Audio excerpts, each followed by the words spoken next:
Hello cancer, welcome to Guruma Hindi tarot. और ये reading है 11 अक्टूबर से लेके 17 अक्टूबर तक की। तो चलिए देखते हैं कि आपके लिए क्या मैसेजेस हैं और आप क्या एक्सपेक्ट कर सकते हैं इस वीक में अपनी लव लाइफ में। Messages for cancer.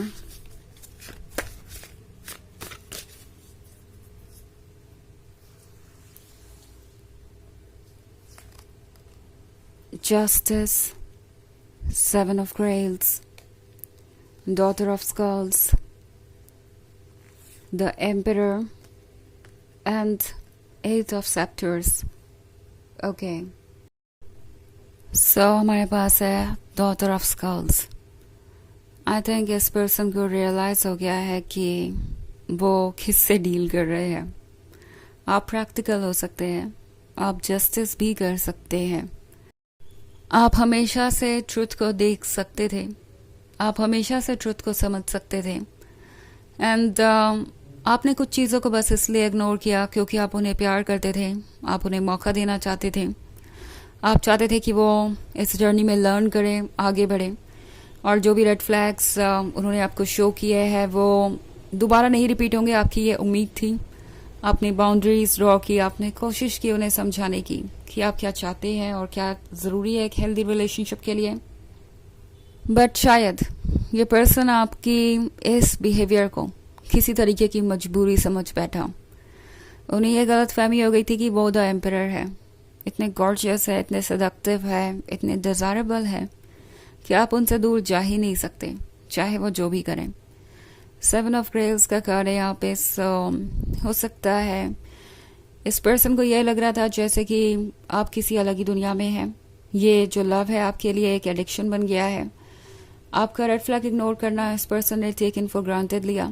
उन्हें यह नहीं समझ में आया कि ये आप इसलिए कर रहे हैं कि वो अपनी गलतियों से सीखें, वो अपने ऊपर वर्क करें और आपको वैसे ट्रीट करें जैसे कि आप उन्हें ट्रीट करते हैं। ये पर्सन इसे आपकी वीकनेस की निशानी समझता गया, या फिर उन्हें हमेशा यही लगा कि आपने कभी कुछ ठीक से नोटिस ही नहीं किया, कभी कुछ नोटिस किया भी तो उसे इतना सीरियसली नहीं लिया कि ये रिलेशनशिप हर्ट हो। सो इस पर्सन को अब समझ में आ रहा है कि उनका ये जो इम्पोर्टेंस था, जो एम्परर वाली फीलिंग थी, जो प्राउड था उन्हें खुद पे कि उनसे बेहतर और कोई नहीं, उनसे डिज़ायरेबल और कोई नहीं, वो बहुत ज़्यादा प्यार के काबिल है, वो बहुत ज़्यादा अट्रैक्टिव है। वो सब आइडियाज़ आपके प्यार के कारण ही बने थे, आपके उन्हें बार बार मौका देने के कारण ही बने थे। आपकी इमोशनल डेप्थ की वजह से इस पर्सन ने खुद को आपके लिए इनएविटेबल समझ लिया, जैसे कि वो आपकी लाइफ लाइन हो, जैसे कि ऑक्सीजन हो, वाटर हो, एंड उसके बिना आप रह नहीं सकते। बट अब इस पर्सन को समझ में आ गया है कि इमोशनल डेप्थ होने का मतलब ये ज़रूर होता है कि आप डीपली फील कर सकते हैं, लोगों को डीपली प्यार कर सकते हैं, लोगों को वो अटेंशन दे सकते हैं जो वो चाहते हैं। बट इसका मतलब ये बिल्कुल भी नहीं है कि आप किसी के स्लेव बन गए या आप कुछ सही वक्त पे कट ऑफ नहीं कर पाएंगे, कोई ऐसी चीज़ जो बहुत नेगेटिव हो गई है या आपको हर्ट करे या आप उससे दूर नहीं जा पाएंगे। तो ये पर्सन काफ़ी सरप्राइज है। उन्हें पता है कैंसर कि आपने उन्हें पूरे दिल से प्यार किया और आपके लिए जितनी उनकी फीलिंग्स थी उससे कई ज़्यादा आपकी फीलिंग्स थी। आपने उनके लव को कई ज़्यादा बढ़ के रेसिप्रोकेट किया। इनफैक्ट वही आपके लव को रेसिप्रोकेट नहीं कर पाए, फेल हुए। सो अब उन्हें लग रहा है कि अगर इतना असर होते हुए भी, इतना डीप कनेक्शन होते हुए भी आप इतनी हिम्मत दिखा सकते हैं कि अपने लिए जस्टिस कर पाएं, तो फिर उन्हें आपसे डरना चाहिए। और वो डर भी रहे हैं। उन्हें लगता है कैंसर कि इस बार आपने उन्हें सरप्राइज कर दिया है और आप उन लोगों में से नहीं हैं जो आसानी से किसी रिलेशनशिप पे गिव अप करें। बट अगर आपने कोई स्टैंड लिया है अपने लिए, तो इसका मतलब है कि आप उस स्टैंड पे बने रहने वाले हैं। उन्हें आसानी से तो आप फॉरगिवनेस देने नहीं वाले। ये ऐसा नहीं होगा कि वो आपसे आके सॉरी कहें या एक बार बात कर लें। सो आप पुरानी बातों को लेट गो कर देंगे, भूल जाएंगे एकदम से कि पास्ट में क्या क्या हुआ। सो ये कोई एक गलती नहीं है, ये एक्सपीरियंस आपका हमेशा से बिल्ड होता आया है, कोई रिपीटेड मिस्टेक हो सकती है, और अब ये पर्सन जानता है कि उन्हें इतनी आसानी से आपकी लाइफ में दोबारा जगह नहीं मिलेगी। एयर ऑफ सेक्टर्स के साथ ये पर्सन अटैक्ड महसूस कर रहा है। उन्हें लग रहा है कैंसर जैसे आप किसी बात का बदला ले रहे हैं या कोई माइंड गेम खेल रहे हैं। उन्हें लग रहा है कि आप उनसे दूर रह के उन्हें ये रिकग्नाइज करवाना चाहते हैं कि आप किसी चीज़ में जीत गए, या आप उनके बारे में उतना नहीं सोचते, आप मूव ऑन करने में भी कैपेबल है। आप जैसे कि रिवेंज लेना चाहते हैं या उन्हें ऐसा फील कराना चाहते हैं कि वो आपके लिए डेस्परेट है, आप नहीं। ओके, या फिर आप उन्हें अपने अटेंशन के लिए, लव के लिए तरसाना चाहते हैं। ये सारी बातें इस पर्सन के दिमाग में आ रही है बिकॉज उन्हें इस तरह के माइंड गेम्स खेलने की आदत है और वो अपने आप को ही रिफ्लेक्ट कर रहे हैं। ये आपके बारे में कुछ नहीं कहता, इनके सोचने का तरीका सब कुछ इन्हीं के बारे में कह रहा है। सो एयर ऑफ सेक्टर्स के साथ ये पर्सन ये फील कर रहा है जैसे आपने किसी चीज़ में उन्हें डिफीट कर दिया हो, और द एम्परर का ईगो इतना स्ट्रांग है कि उन्हें यह बात बिल्कुल भी एक्सेप्टेबल नहीं लग रही। ये हर्ट है, सो पॉसिबली आपको जज कर सकते हैं, एंड ये जस्टिस करना आपका अपने साथ उन्हें पसंद नहीं आया। आपका अपने आप को चूज़ करना, आपका उन्हें इग्नोर करना तब जब वो आपके लिए टॉक्सिक हो गए थे, उन्हें बुरा लग रहा है। ऐसा लग रहा है ये पर्सन खुद को एंटाइटल्ड समझता है आपके लव और अटेंशन के लिए। अब भले ही चाहे वो आपको कैसे भी ट्रीट कर रहे हो, जैसे किसी चीज़ पे उनका हक हो, और अगर आप वो नहीं दे रहे तो फिर आपसे बुरा और कोई नहीं है। ये पर्सन इसी तरीके से सोच रहा है। इस वक्त नेगेटिविटी और गुस्सा इनके दिमाग पे हावी है। हालांकि ये एक जनरल रीडिंग है तो ये सबसे रेजोनेट नहीं करेगी। एनर्जी रिवर्स हो सकती है अगर आप क्रॉस वॉचर है।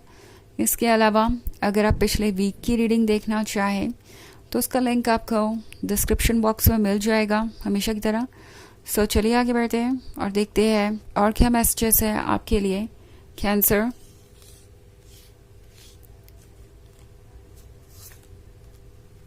Ten of Grails, Three of Grails, Four of Knives, Queen of Grails, and the Empress. Okay. So, अब इस पर्सन को लगता है कि आपसे उन्हें किसी तरीके से रिवेंज लेना ही पड़ेगा, किसी ना किसी तरीके से तो अपने ईगो को ऊपर रखना ही पड़ेगा। सो एक्सपेक्ट कीजिए कि ये पर्सन टॉक्सिक गेम्स के नेक्स्ट लेवल पे पहुंचने वाला है। थ्री ऑफ ग्रेल्स का कार्ड है, सो पॉसिबली ये आपको जेलस फील कराना चाहते हैं, ट्रिगर करना चाहेंगे आपको। मे बी आपको ये शो करने वाले हैं कि वो अपनी लाइफ में खुश हैं, उनके पास बहुत सारे लवर्स हैं, वो भी उतने ही डिज़ायरेबल है, उतने ही लवेबल है, एंड आपसे कहीं ज़्यादा डिमांडेड भी है। ये पर्सन कुछ प्रूव करना चाह रहा है आपको, ओके। जबकि ट्रूथ ये है कि टेन ऑफ ग्रेल्स के साथ इस पर्सन को आपका लव चाहिए। आपका लव ही उन्हें उस दुनिया में ले जाता है जहां वो हमेशा रहना चाहते हैं, इस दुनिया से दूर जहां पे उनकी लाइफ में बहुत सारी प्रॉब्लम्स हैं। सो ये अपने आप को खोना चाहते हैं एक ड्रीम वर्ल्ड में, और उस ड्रीम वर्ल्ड में आप ही हैं। ऑल्सो फोर ऑफ नाइफ्स के साथ ये पर्सन ये भी महसूस कर रहा है जैसे कि आप बेहतर हो रहे हैं, आप खुद को हील कर रहे हैं। बट द थिंग इज कि इस पर्सन को लगता है कि उन्हें आपको हील करना चाहिए, आपको उन्हें हील करना चाहिए, क्योंकि द एम्प्रेस के कार्ड के साथ द एम्परर को पता है कि उनके लिए तो परफेक्ट द एम्प्रेस ही है। उनका जोड़ा तो परफेक्ट द एम्प्रेस के साथ ही बन सकता है। एम्प्रेस डिज़ायरेबल है, एम्प्रेस के पास अनकंडीशनल लव है, बट इसका मतलब ये नहीं है कि वो आपको जैसे चाहे वैसे ट्रीट कर सकते हैं। सो क्वीन ऑफ ग्रेल्स के साथ इस पर्सन ने आपका एक दूसरा साइड देखा है, स्ट्रॉन्गर साइड। उससे डील करना इनके लिए मुश्किल हो रहा है फ़िलहाल, और इसीलिए ये आपसे कुछ और वक्त तक दूरी बनाए रखेंगे। चलिए देखते हैं आपके लिए ऑरेकल मैसेज क्या है। Serenos, life force, express your driving passion, sensual and sexual powers are increased। तो ये कार्ड इनके फिजिकल अट्रैक्शन के बारे में बात कर रहा है। ये फिजिकल अट्रैक्शन उन्हें आपसे है, और ये आपके और क्लोज आना चाहते हैं। जितना दूर जाने की कोशिश कर रहे हैं उतना ज़्यादा पास आना चाहते हैं। और फिजिकल लेवल पे अट्रैक्टेड होना, मेंटल लेवल पे अट्रैक्टेड होना, हर लेवल पे अट्रैक्टेड होना इस पर्सन के लिए चीज़ें और मुश्किल बना रहा है। ओके, और ये एस्केप करने की कोशिश कर रहे हैं बट कर नहीं पा रहे, तो इसलिए ये टॉक्सिक वेज यूज़ कर सकते हैं। तो यह है रीडिंग इस वीक की। आई होप आपको अच्छी लगी होगी। Thanks for watching. Till next video, bye.